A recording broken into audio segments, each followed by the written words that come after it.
Hey again, guys. So before I get started, I just want to say thank you so much for everyone who liked and commented and especially subscribed to that last video because it pushed me over 1,000 subscribers, and it's very validating to see that number. It's cool that we have like a little community. But yeah, for me as a side project, I mean, I make no money off this. This is purely for love of the game. It's just really nice to see and connect with you guys. And most of you guys are pretty cool. So yeah, I kind of justified to myself, hey, let me get a better microphone. Hopefully this microphone ends up sounding a little bit better. If I sound a little bit weird, it might not be the microphone's fault. It could also be because I am currently wearing a helmet. And the reason for that is I wanted to talk about my motorcycle. I haven't really talked about that yet. So in the theme with my vehicles, I kind of wanted to start at the bottom in terms of power and barrier to entry for skill and whatnot, and then work on my driver mod, rider mod, whatever, and then not overly financially commit myself to something. And so I started with the bike on the RC390. But the topic of the video is bikes as a whole.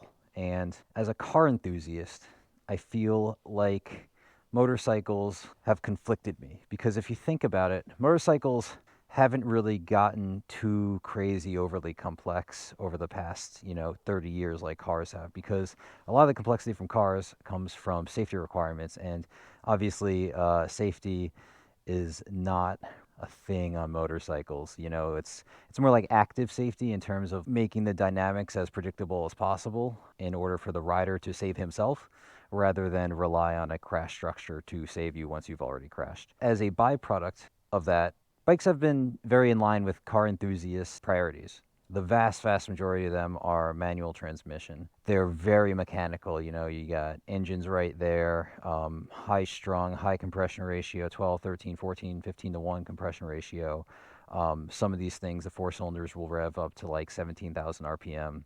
This is a single cylinder. It's like nothing. And this thing will rev to 10.5. The power to weight ratio is crazy. The tires are like super duper sticky, even just on normal road tires. You have to be actively engaged with them. You can't be asleep at the wheel on these things. There's no autopilot. You are moving your body in order to get the bike to do what you want to do. They're very simple. This is just a trellis frame, engine, 6-speed dog box transmission, straight gear cut. You don't even have to shift with the clutch once you're up to speed. You can just lift off the throttle, change up to the next gear. Barrier to entry financially is like, cars, we call cars cheap when they're like, $15,000-$20,000. Forget about it for a motorcycle. You can get a motorcycle for $1,000 that'll be faster than anything that you drive for under 100 grand. Yeah, it's basically everything you want. So why am I conflicted on this? It's because the experience is so far removed from what driving is that if you don't love it, I don't think it'll supplant it. I don't think it'll take the place of driving in terms of like your enjoyment. You don't have a steering wheel or anything.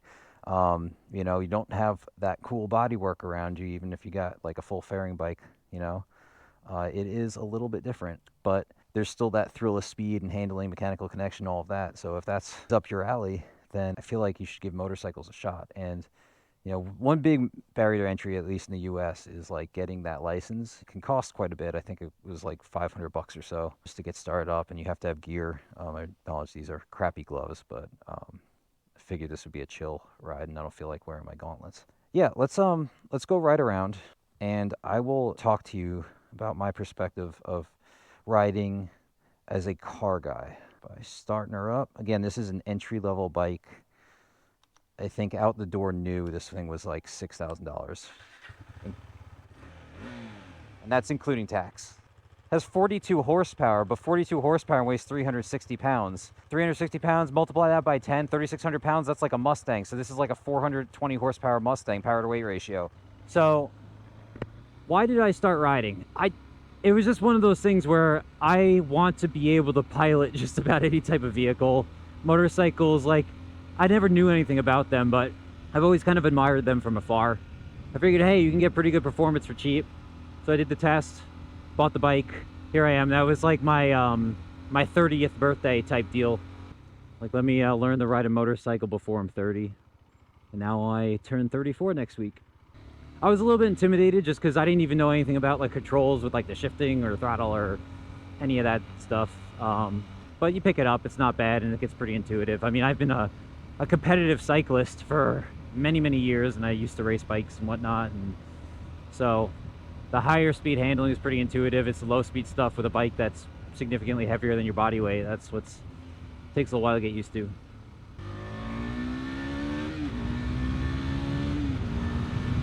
So this is like an entry-level, really slow motorcycle, but around town it's like perfect, you know. It's just on the highway that you notice it doesn't have much top end. Top speed on this is like 106, 108, which I have only really hit on the track because you have to stay committed for a long time to get up there. Really, it starts petering out probably around 75, 80, so it's tough to make some highway passes. And that's kind of like the drawback, and what would probably bring me to want to get like a higher end, larger displacement bike. But as a car enthusiast though, it's great because like these things are relatively easy to maintain. It doesn't take a lot of space, small in your garage, great on gas. This thing gets like 65 mpg no matter how I ride it.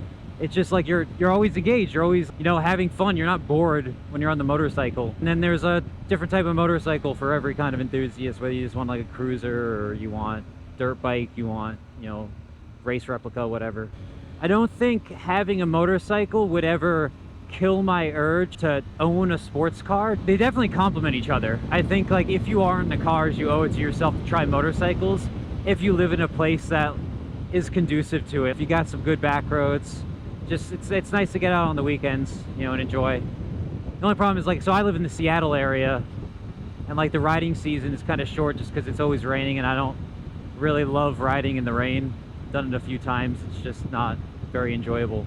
The reason I got this one is because I'm 6 foot, I've got long legs, and I spent a lot of time on a bicycle. So this kind of gave me the most natural position, because I am used to having kind of my, you know, butt up high and, you know, having my like arms kind of down low like on a road bike.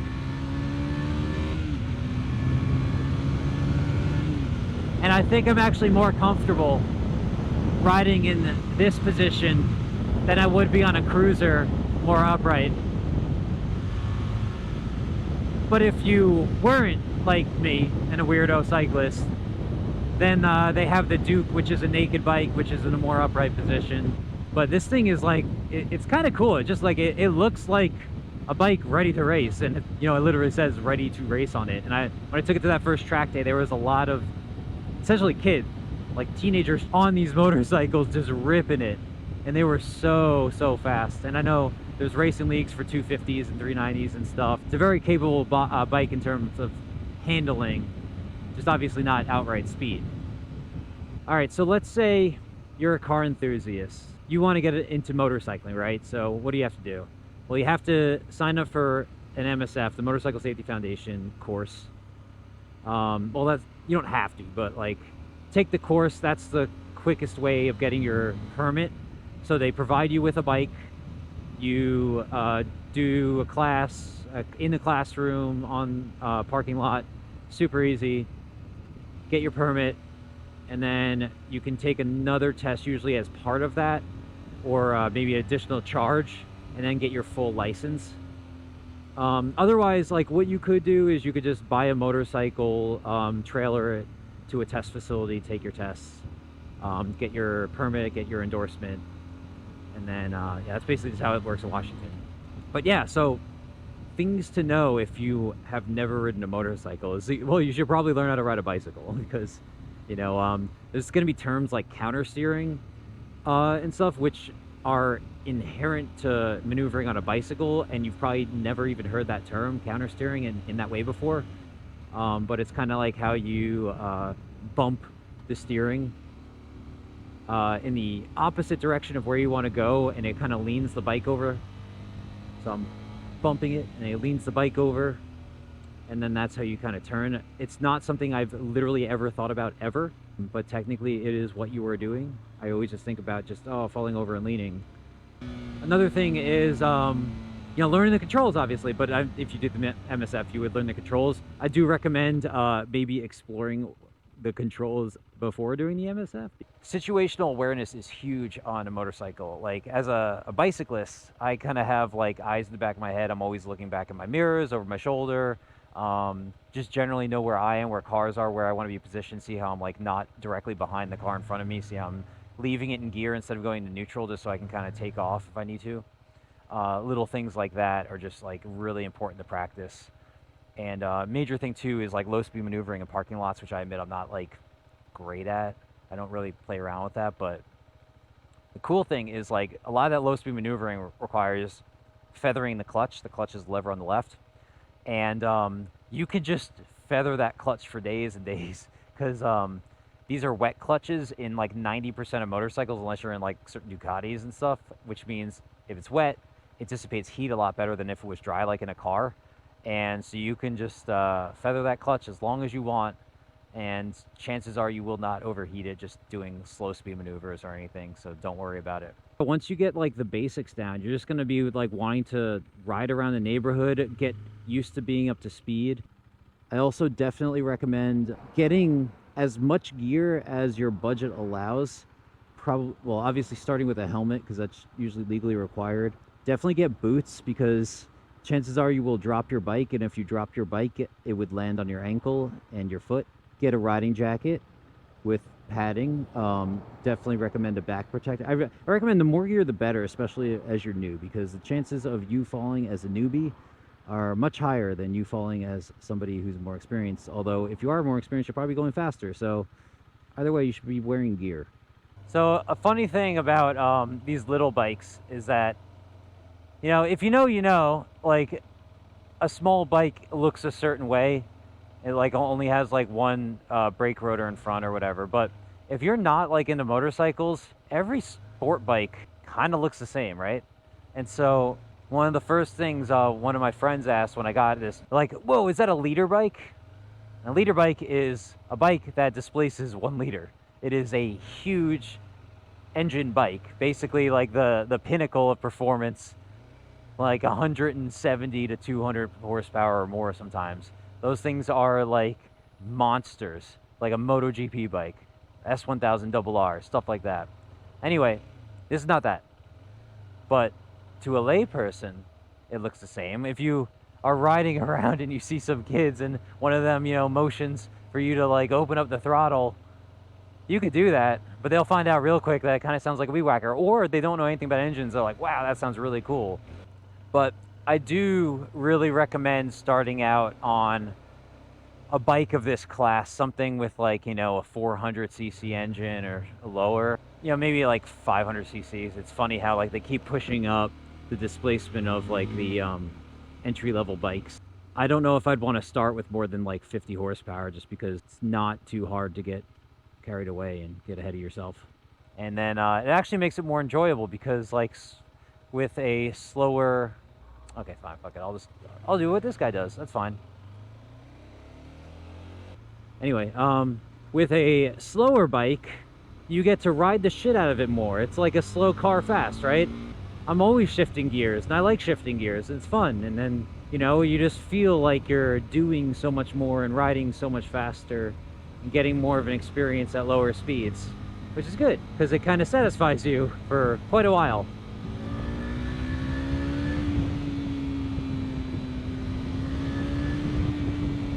It's like a Miata, you know? You're just buzzing around, having the time of your life, and then you look down, you're doing 41 miles an hour.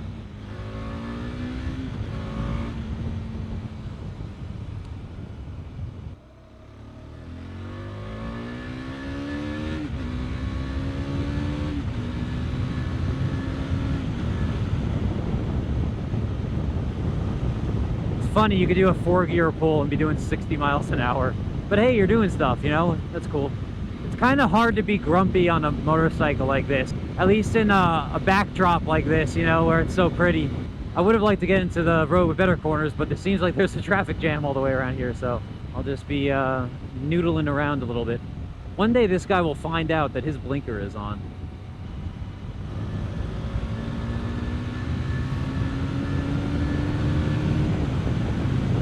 I know it probably doesn't look like much, but just even doing like 60 miles an hour kind of feels like you're flying.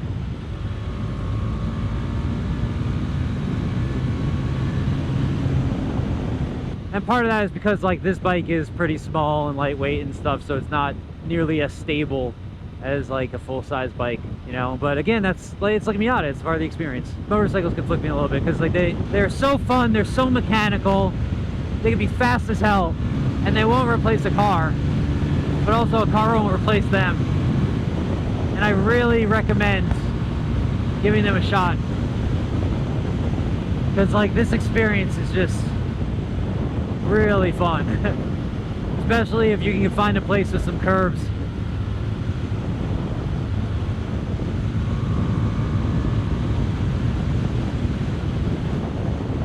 The problem is the camera doesn't do this justice to like how much fun this is. Like, I'm not just statically sitting here, like I'm being blown around by the wind. Yeah, you want to talk about feeling stuff, I mean, you're feeling it.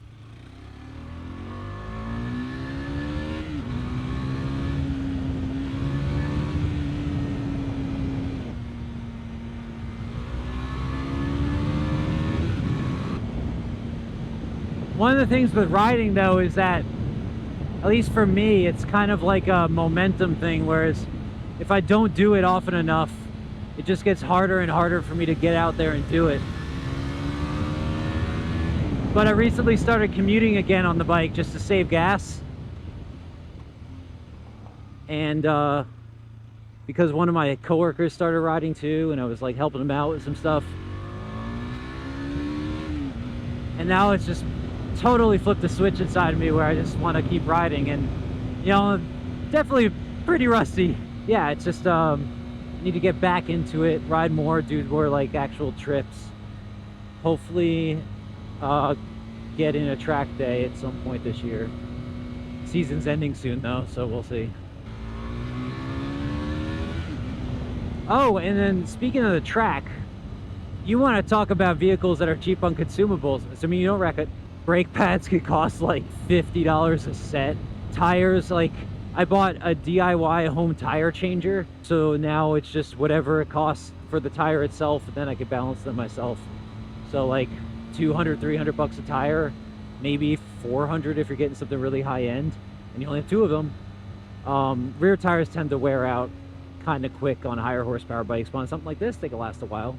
Yeah, that's like, gas is like nothing. Was like, you know, even going hard on anything short of a liter bike, you'll be getting probably 30 to 45 miles per gallon. And track days are cheaper too. On the other side of that though, like safety equipment, like obviously helmets can be kind of expensive.